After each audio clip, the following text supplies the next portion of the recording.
அதாவது என்னடா படம் எடுத்து வச்சிருக்கீங்க, வள வள வள வளன்னு இப்படியே பேசிக்கிட்டே இருக்கிறானுங்க. ஒரு 2-2.5 மணி நேரம் நிம்மதியா இருக்கலாம்னு தியேட்டருக்கு வந்தா இப்படி போட்டு அறுத்து எடுக்கிறீங்களே. அதுலயும் ஒரு கட்டத்துக்கு மேல எல்லாம் குடிச்சுட்டு பேசுறத பாக்குறதுக்கு நாங்க எதுக்குடா தியேட்டருக்கு காசு கொடுத்து இவங்க 2 பேரும் குடிச்சிட்டு பேசுறத பாக்கணும் அப்படிங்கிற மாதிரி இப்படி ஜவ்வா போட்டு இழுத்து வச்சிருக்கிறாங்கப்பா இந்த படத்தை அப்படின்ற மாதிரி இன்னைக்கு நாளுக்கு வேணா இந்த படத்தை இப்படி சொல்லலாம். அதே நபர்கள் இன்னும் கொஞ்சம் காலங்க அப்புறம் இந்த படம் என்ன இவ்வளவு நல்லா இருந்திருக்கு, இதை நம்ம அப்ப பார்த்து கொண்டாடாம விட்டுட்டோமே அப்படின்னு சொல்றதுக்கான நிறைய வாய்ப்பு இருக்கு. அப்படிப்பட்ட ஒரு வித்தியாசமான ரொம்ப அழகான படைப்பு தான் இந்த மெய்யழகன். இந்த படத்தை பத்தி தான் இன்னைக்கு நம்ம பேச போறோம்.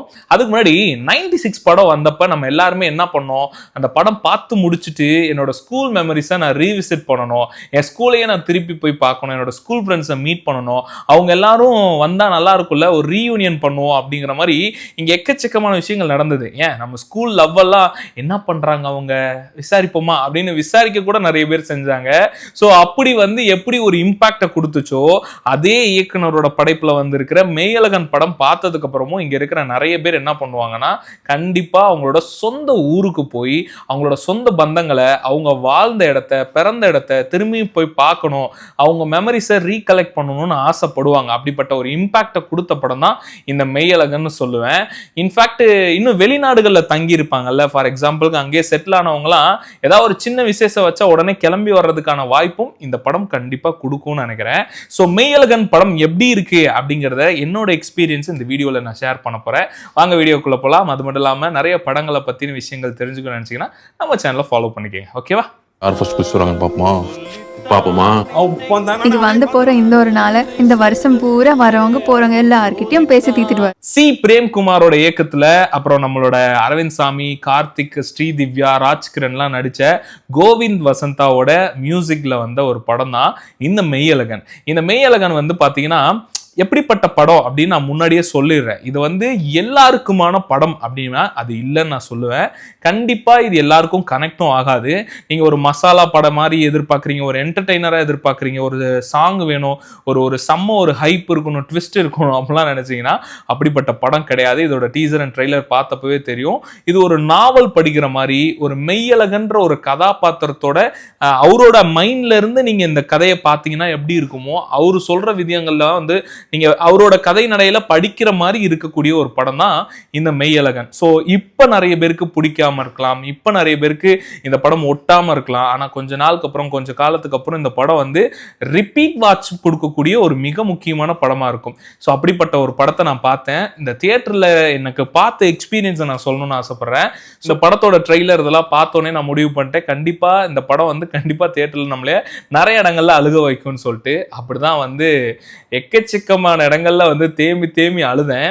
இப்போ ஒரு படம்னு எடுத்துக்கிட்டோம்னா போன் கான்வர்சேஷன் வந்தாவே நமக்கு போர் அடிக்கும், என்னடா இது பேசிக்கிட்டே இருக்கிறாங்க அப்படின்னு சொல்லிட்டு. அது என்னன்னு தெரியல, சி பிரேம்குமாரோட அந்த மேஜிக் மட்டும் அவரோட போன் கான்வர்சேஷன் 96 இருக்கட்டும், இதுவா இருக்கட்டும், ரொம்ப அழகாவோ ரொம்ப இயல்பாவோ இருக்கு. முக்கியமா அந்த படத்துல நடிக்கிறவங்க இவரோட இயக்கத்துல நடிக்கிறாங்களா இல்ல இவர் வாங்குறாரா அந்த மாதிரி ஒர்க்குன்னு தெரியல, ரொம்ப இயல்பா ரொம்ப சூப்பரா அரவிந்த் சாமியா இருக்கட்டும், கார்த்திகா இருக்கட்டும், அவ்வளோ அழகா நடிச்சிருக்கிறாங்க. கூட சப்போர்ட்டிங்கா வர்றவங்களும் சூப்பரா பண்ணியிருக்காங்க. பட் இவங்க 2 பேர் தான் மெயின். நீங்க ஜஸ்ட் எந்த ஒரு எக்ஸ்பெக்டேஷனும் இல்லாம என்னோட 2 மணி நேரம் அப்படியே மனசை நிம்மதிப்படுத்தணும். என்னோட ஓட்டம் மிக வேகமா ஓடிக்கிட்டு இருக்கு, வேலை, ஆஃபீஸ், வீடு, ஆஃபீஸ், டென்ஷன், ப்ரெஷர் இருக்கு, நான் அப்படியே சில்லா ரிலாக்ஸா இருக்கணும் அப்படின்னு நினைச்சீங்கன்னா கண்டிப்பா இந்த படம் பார்க்கலாம். ஏன் அப்படின்னா நீங்க போயிட்டு இருக்கிற வேகத்தை அப்படியே நிறுத்தி இங்க திரும்பி பார் அப்படின்னு காட்டக்கூடிய ஒரு வைப் இருக்கிற ஒரு படமா கூட நான் சொல்லுவேன். ஸோ மெய்யழகன் மியூசிக்காவும் சரி, படம் எடுத்த விதமாகவும் சரி, அப்படி ஸ்லோவா அப்படியே ஒரு மாதிரி சாஃப்டா தான் டிராவல் ஆகும். இந்த படத்துல எனக்கு ரொம்ப பிடிச்ச விஷயங்கள் எங்க அரவிந்த் சாமி அவரோட தங்கச்சியை மீட் பண்றப்போ அந்த இடத்துல ஒரு இது வச்சிருப்பாங்க பின்னாடி அவரோட மியூசிக்குக்கும். எனக்கு கண்ணில் தண்ணி தாரையா ஊத்துது. இப்ப கூட என்னால அதை எக்ஸ்பிரஸ் பண்ண முடியல. அப்புறம் ஊர்ல இருந்து இவங்க ஒரு காரணத்துக்காக அவங்க ஊரை விட்டுட்டு வீட்டை விட்டுட்டு சென்னையில செட்டில் ஆயிருப்பாங்க. ஸோ இங்க இருக்கிற சொந்த பந்தம்லாம் அவங்கள எதிர்பார்த்துட்டே இருக்கும். அப்போ அவங்க வந்திருக்க மாட்டாரு, யாரு, அரவிந்த் சாமியோட அப்பா. ஸோ அப்போ ஃபோன் போட்டு நீங்க வாங்க அத்தான் அப்படின்னு சொல்லி ராஜ்கிரண் ஒரு பெர்ஃபார்மன்ஸ் கொடுத்துருப்பார். அங்க அவரு எல்லாத்துக்கும் ஆமா சொல்லிட்டு வச்சுட்டு ஒரு செகண்ட் அந்த இடத்துக்கு திருப்பி போக முடியாத நிலைமையில இருக்கேன், போகக்கூடாதுன்னு இல்லை, அந்த வழி எனக்கு தான் தெரியுங்கிற மாதிரி ஒரு அழுதுருப்பாரு.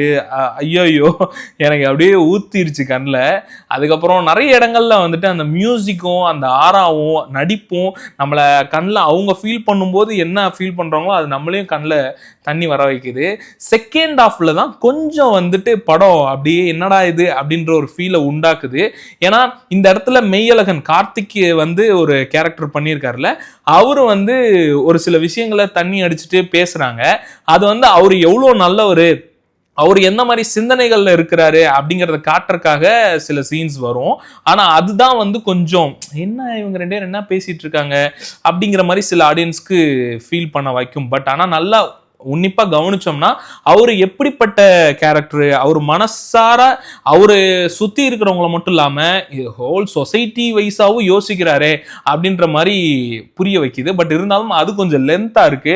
அப்புறம் ஜல்லிக்கட்டு பத்தி ஒன்னு உள்ள கொண்டு வருவாங்க, அதுவுமே வந்து ஆரம்பிக்கும். சரி எங்கேயோ ஏதோ ஒரு சொல்ல போறாங்கன்னு பார்த்தா அது ஜஸ்ட் அவர் வீட்டில் வளர்த்துட்டு இருக்கிற ஒரு மாட்டுக்கான ஒரு கதை அப்படின்னு ஒன்றும் இல்லை. இப்போ மெய்யழகன் வந்து அவரோட வீட்டுக்கும் அவரோட ஊருக்கும் அவரோட சொந்தத்தையும் ஒரு டூர் கூட்டு போறாரு. அவரை பத்தி சொல்லிக்கிட்டே அவர் சுத்தி இருக்கிறத சொல்லிக்கிட்டே இருக்கிறாருன்னா எப்படி இருக்குமோ அப்படிதான் இந்த படத்தை நீங்க ஃபீல் பண்ணீங்கன்னா நல்லா இருக்கும். ஸோ இது ஒட்டுமொத்தமா இப்போ நிறைய ஆன்லைன்ல இது ஒரு மாதிரி ஸ்லோவா இருக்கு, ஒரு மாதிரி போர் அடிக்குதுன்னா சொல்றாங்க. நான் அப்படி சொல்ல விரும்பல. ஏன்னா இந்த படம் இப்போ ஒர்க் அவுட் ஆகலைனாலும் கண்டிப்பா ஒரு நாள் இன்னும் கொஞ்ச நாளுக்கு அப்புறம் இந்த படம் கண்டிப்பா ஒர்க் அவுட் ஆகும். பெர்ஃபார்மன்ஸ் வைஸ் எல்லாருமே அற்புதமா நடிச்சிருக்கிறாங்க.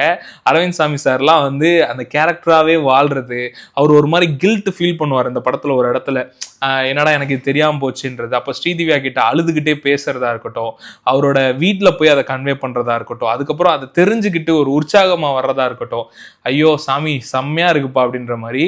கார்த்திகை பத்தி நம்ம சொல்லியே ஆகணும். அவர் எப்பயுமே அவர் ஒரு ஊருக்காரரா வர்றாரு, ஒரு வேட்டியை கட்டிட்டு ஒரு நார்மலா கேஷுவல் லுக்ல வர்றாருனாவே அவர் நொறுக்கிடுவாரு. ஒரு நான்மகான் அல்ல, அப்புறம் ஒரு வேற என்ன படங்கள் சொல்லலாம், இந்த மாதிரி நிறைய படங்கள் அவர் அப்படி பண்ணியிருக்காரு.